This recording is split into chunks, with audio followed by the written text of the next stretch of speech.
How ready is Switzerland for the tournament? Give us your eyes and ears take on what's actually happening out there right now.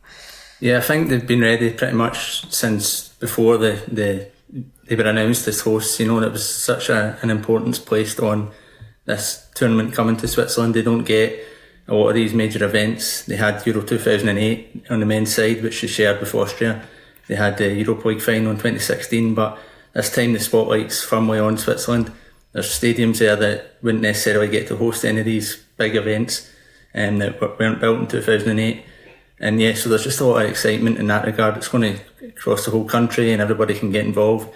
And so to, you know, be awarded the hosting rights was a massive thing. You touched on the stadiums there. Do you feel the infrastructure is ready? I'm sure some people remember that some of the pledge funding for the tournament was withdrawn by the government last year. Has that impacted things? And I guess as well, in terms of stadia, you know, there was worries about the smaller stadiums, but I guess do you feel like at least they're most likely going to be full? Yeah, they'll definitely be filled. You know, it is probably unusual because last time England had so many big stadiums there, and the biggest one in this tournament is 38,000, the smallest one's only 9,000, and everyone else is obviously somewhere in between that. So there is kind of some issues there maybe with capacity, especially at a time when the game's bigger than it's ever been, to then kind of downsize in a way to come back to Switzerland. But also maybe that shouldn't rule Switzerland out of being able to, you know, take part in these things. There was a couple that wanted to host, Lausanne being an example, but they had I think it's a gymnastics world championship or something like that. That's the newest stadium, so they're not going to be in it. And then in Bern, they wanted to host the final, but they can only get up to the quarter-final now because they need to take away their artificial turf and they're worried about the new season. So Basel gets the final, but small things like that, you know. And you touch on the funding issue, that was disappointing. They cut the funding down to like 4 million from, I think it was 16 million or 15 million. The Euro 2008 had like 80 million funding. There was a lot of protests, 16,000 signatures, and then it's back up to 15 million, which, you know, ideally it'd be higher than that. They just went back to what they've originally had, but at least it's not as low as 4 million. And how much buzz would you say there is amongst football fans and the public generally? I think as of February, there's been over 500,000 tickets already sold, 700,000 available throughout the tournament.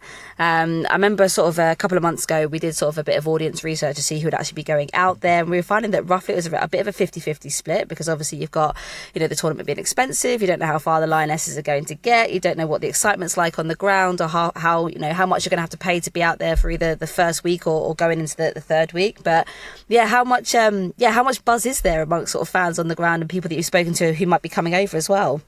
Yeah, well, for myself, there's a couple of my friends that are coming over as well. And, you know, there's people that in the kind of Swiss football scene who predominantly I used to cover like the men's side of it, and people from that side of it, you know, are going to games across the country, and so that excitement is there. The attendance records have been broken like 4 times in the last 2 years, so the buzz in general has just kept growing and growing, and I think that's just going to continue throughout the tournament. I think it doesn't really matter if Switzerland do well or not. I think it's just the fact that this is here, and it's been a journey really since, and I guess a lot of similar level countries have had the same kind of journey where, you know, it's taken a long time to build this up, but for Switzerland the last 2 years it's just kind of like a rocket's been strapped to their back, and you know, it's just opened up so many possibilities.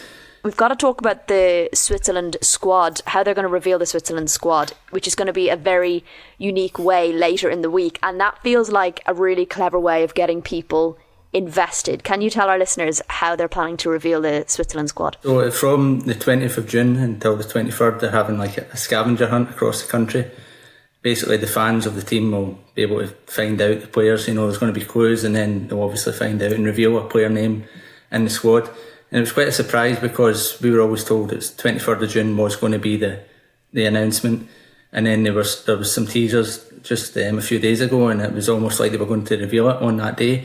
And then they've obviously announced this scavenger hunt, but they've always been quite good at the squads. You know, that some of the videos that they've released in the past for the World Cup squad announcement and the last Euros, you know, really kind of pulls on the heartstrings, and they're always really good. But this one's definitely different. I've never seen anything like this before. I'm interested to see how it actually works. It sounds great in theory, but I just feel like it could be a bit chaotic. You know, everybody just free for all, trying to Up in the discover names. mountains. And yeah, and I feel like there could be some red herrings and things like that, but yeah, no, it's definitely unique and pretty cool. Well, let's talk about then how Switzerland are looking going into this. Because as you said, look, there's no easy groups in a Euros, but arguably if they were to pick a group, that would have been the group they wanted to be in.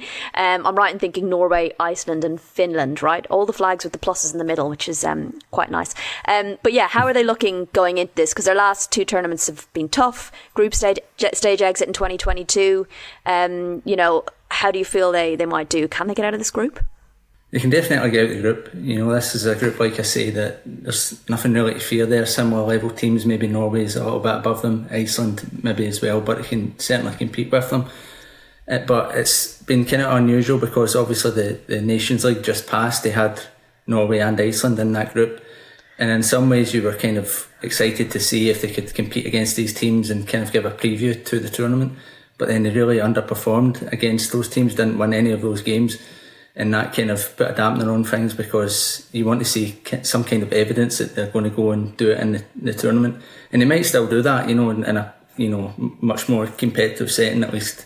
But there wasn't really anything there that would suggest that they're going to go and do that. But strangely, I also am more optimistic about this group of players than I have been for any Swiss team in the last 3 tournaments that they've been at. And they've not done badly at the last few tournaments. They've competed, but they've just not really got themselves over the line. The first World Cup they did really well. First Euros they competed again and then just missed out. And then again at the last Euros they started really well against Portugal and then threw away a 2-goal lead, and it's those kind of things that kind of let them down. Even against Netherlands in that last group game, they came back with like 10 minutes left and only lost the game in the last 10 minutes. So it's things like that where they need to take the next step. And I feel like this is the sort of group that gives them that platform to then go and do that. What impact do you think Pia Sundhage will have on the sort of squad going into a major international tournament like that? I mean, obviously she took over January 2024, has sort of started to make a bit of an impact, but this is, I suppose, one of the first real opportunities that she'll be put to the test with this squad of players. How do you see her sort of faring? Yeah, I think generally her appointment was seen as quite a big thing for Switzerland, very highly respected, experienced. She's had a lot of big jobs.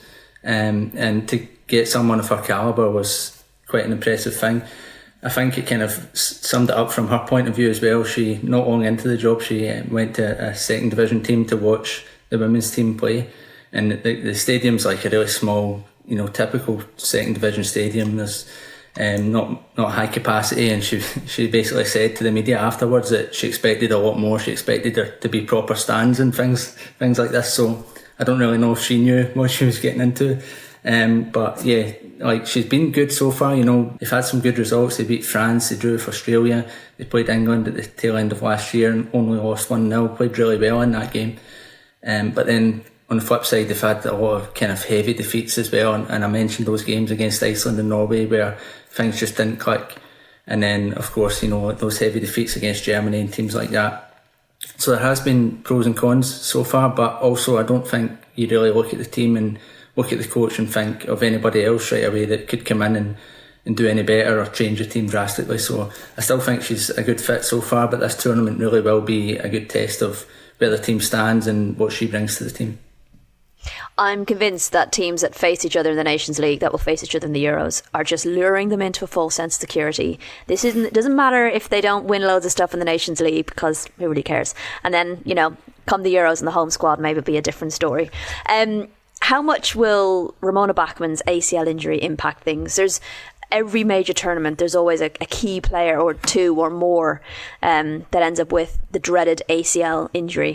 How is that being received? It's really disappointing first and foremost because once in a career sort of thing to play at a home tournament. She's been there for the last few tournaments at Switzerland, all the tournaments that Switzerland have been at, and to miss out like this, really disappointing. And Switzerland had a similar thing for the World Cup. They had Iman Beni, who 16-year-old broke onto the scene, really only played a handful of games that season, but had a good season with young boys. And then she was called up, Switzerland's youngest ever call-up for a tournament, just a few days before she tore her ACL as well and missed out. So just really bad luck that Switzerland seem to have. But then again, it's a recurring problem, isn't it? Ramona Bachmann, I think, going into a tournament, if you had to pick any of the 4 tournaments that she's been around the team in for her to miss, it would be this one, just because, performance-wise and how crucial she is to the team on the pitch, maybe it isn't as important as it has been in those last 3 tournaments. Obviously, you don't want to lose her, but, you've got other players that can step in and do a job as well. But influence-wise, you can't replace that influence. She's the second most capped player, second highest goal scorer for Switzerland all time, and she's the only player alongside Xherdan Shaqiri to score for Switzerland at 3 consecutive tournaments. So, you can't really replace that. So it's going to be, it is a big miss, but also I think it kind of will drive the team on as well, because she's been such an important figure that they can then go and try and deliver for her as well. Well, obviously there's quite a few sort of big name players who, maybe the squad will sort of like lean into. Obviously you've got Leah Volti there, you've got, a whole host of Noel Moritz. We've seen, I don't know how many times me and Rachel talk about Pubel at West Ham and how sort of incredible she's been in the season, sort of lighting up the stage when she comes on. Who are the sort of key players that you're sort of looking forward to seeing in the squad the most?